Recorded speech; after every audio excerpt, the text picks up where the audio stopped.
blocks. I never did think that a lot of progress. The houses around here are real small. The blocks are short, but you know what? I don't know anything about mules. I thought it was as fast as they could go. And then somebody told me I didn't know anything about Eduardo Gatto's house either. I've been looking at the wrong place. Eduardo Gatto's house is over here on the right. This is the house they moved to with 2 mules.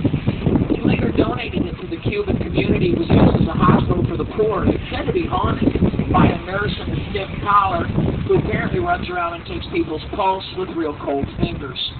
Works for my doctor during the day. Over here on the right, painted up stigma box for children on the Isle of Pintos.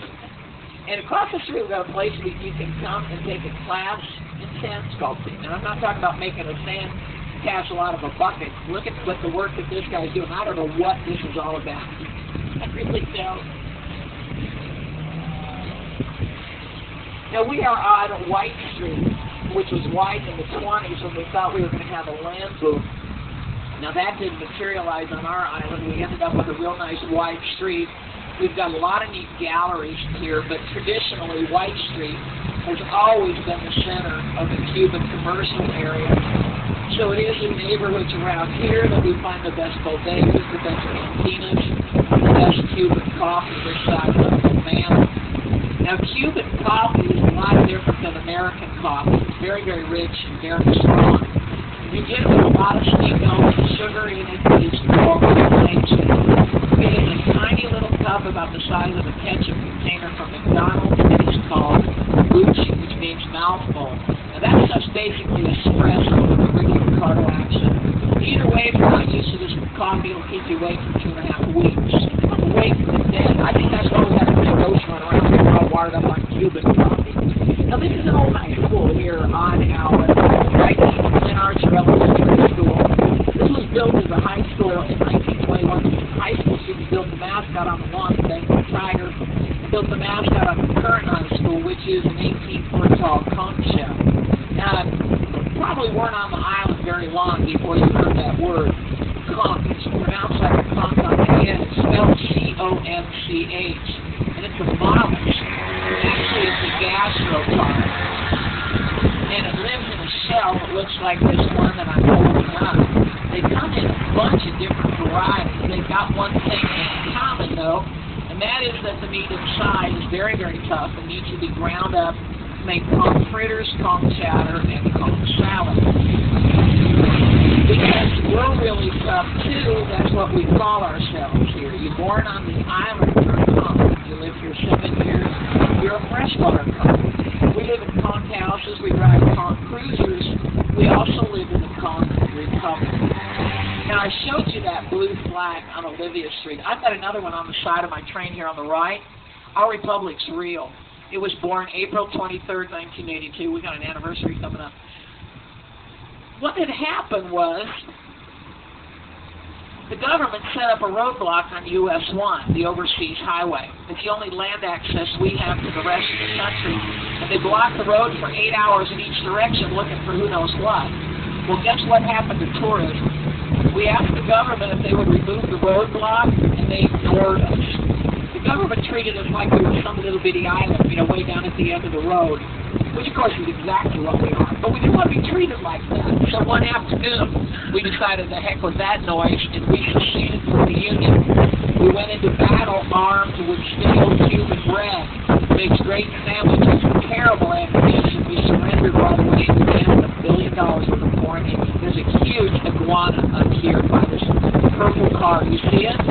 Here in the road? Just ran across the street. He's right underneath this car. Did you guys see that? Oh! Yep, see him? Yeah. Well, the government was ignoring us on the demands for the $1 billion, too, but we had a really good time, and they lifted the roadblock, which is what we wanted them to do in the first place. We've been the Conch Republic ever since. Our motto is, we seceded where others failed. Now, we started our tour on the north side of the island, on the Gulf or Bay side. Here we are on the south side. Here's the White Street Pier. This is the pier where Sonny McCoy landed that small plane. At the base of the pier, a memorial to those we've lost in our county.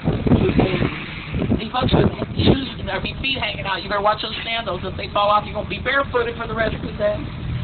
Over here on our left, we have another memorial. This one honors Africans removed from the illegal slave ships off our shoreline. They were brought here to Key West because of the deplorable conditions they've been kept under. Many perished like buried in the sands of our island. There's a Martello Tower here on our left. Look at the repeating arches. It's very similar to the post office. I'm convinced this building gave Sonny McCoy his inspiration. We're sitting out there on the pier waiting for the feds to grab him, and they did. This one's all chewed up. They used to use it for target practice from Fort Zachary Taylor, which is a big fort on the southwest corner of the island. This tower, the one out by the airport, and the fort were all obsolete when they came up with something called the rifled cannon back in 1862. That pretty much ended the masonry fort business around here. We used to have an unbroken stretch of beach out here, all the way from the Cow-Key Channel around to Fort Zachary Taylor, but we had changes caused by erosion from construction and changes in tidal flow, and now we have a whole series of beaches out here. They're all nice. They all have a slightly different character to them, and some of them definitely have slightly different characters on them as well. This is a good beach. My favorite's out at the State Park at Fort Zachary.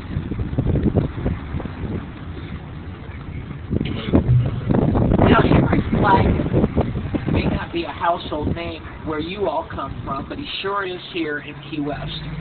This guy built Florida's East Coast Railroad, which runs all the way from St. Augustine down to Miami.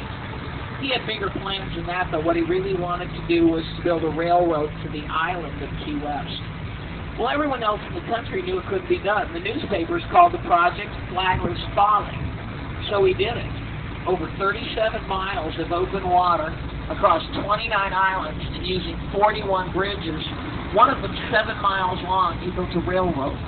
On January 22nd, 1912, when he was 82 years old, Henry Morrison Flagler came steaming into Key West aboard a train of his overseas railroad. He changed life on our island forever. Most people here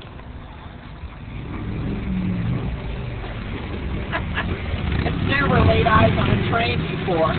More important than that, we never before had land access to the rest of the United States.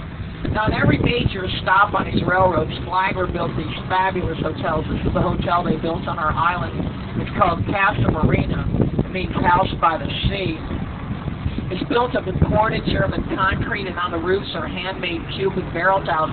You look at this old section of the building, some drain spouts coming right down the side of the building and right into a 750,000-gallon cistern. The incredibly wealthy people who stayed in that luxurious hotel all those years ago all drink and saved up rainwater, just like everybody else on the island. But down at the end of the street, we've got one of the city's little mini parks. This is just a nice one. And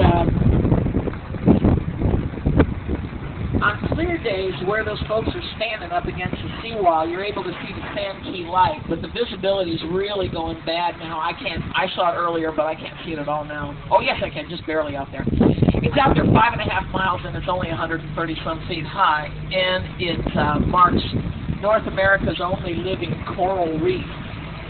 That reef stretches 200 miles, all the way from Miami to the dry Tortugas, and it was on that reef out there that many sailors came to a rather abrupt end of their voyage in the 1800s, and they smacked right into it. Now, that happened at least once a week around here. Every able-bodied man in our island would jump in a small boat, race out to the wreck, and salvage all the cargo, and rescue the crew, too. I mean, it wasn't just plunder. We had a wrecking court to establish the value of the goods, which were auctioned off. We issued wrecking licenses, which we were the only city ever did something like that. By 1850, wrecking had made Key West the wealthiest city per capita in the entire country.